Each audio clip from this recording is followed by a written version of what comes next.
সালামু আলাইকুম। আমার অনেক সময় এরকম হয়ে যায় যে আমি এমন একজন আনঅ্যাভয়েডেবল অ্যান্ড ইম্পর্টেন্ট পার্সনে পরিণত হয়েছে ওই অর্গানাইজেশনের জন্য, যেটা আমি অলরেডি জানি। সো তখন সিনিয়রকে সিনিয়র মনে হয় না। তখন সিনিয়রের কোনো একটা কোয়েশ্চেনের অ্যান্সারে আমরা খুব বাজেভাবে অ্যান্সার দিতে পারি। তখন সিনিয়রের একটা রিকোয়েস্টের এগেনস্টে আমরা না বলতে পারি। সিনিয়র কোনো একটা কারণে আমার উপর রেগে যে একটু চড়া গলায় কথা বললে তার চাইতেও চড়া গলায় উত্তর দিতে পারি বা তেড়াভাবে কথা বলতে পারি। সব কিছুই আমরা ওভার কনফিডেন্স থেকে করি।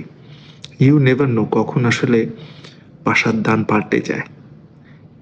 এবং আপনারা এটাও জানেন না বা আমরা এটা জানি না যে আমাদের সিনিয়র যে কোনো একটা কারণে রেগে আমার সাথে কথাটা বলেছে সে আসলে কোন মেন্টাল স্টেটে আছে, কোন পরিস্থিতি বা প্রেশারে আছে কিনা, বা সে তার সিনিয়র থেকে কোনো একটা খারাপ কিছু হয়তো শুনেছে যার উপরে বসে কথাটা বলছে।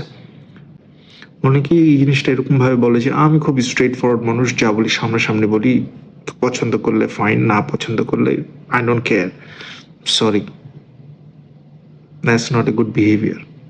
এতে এতে এত প্রাউড ফিল করার কিছু নাই যে আপনি স্ট্রেট ফরওয়ার্ড। আপনি কখনোই এরকম কোনো কিছু বলা বা এরকম রিয়াকশন দেয়া আপনার জন্য ঠিক না, যেটাতে যাকে এই রিয়াকশনটা বা স্টেটমেন্টটা বা এই কথাটা বলছেন সে কষ্ট পাবে।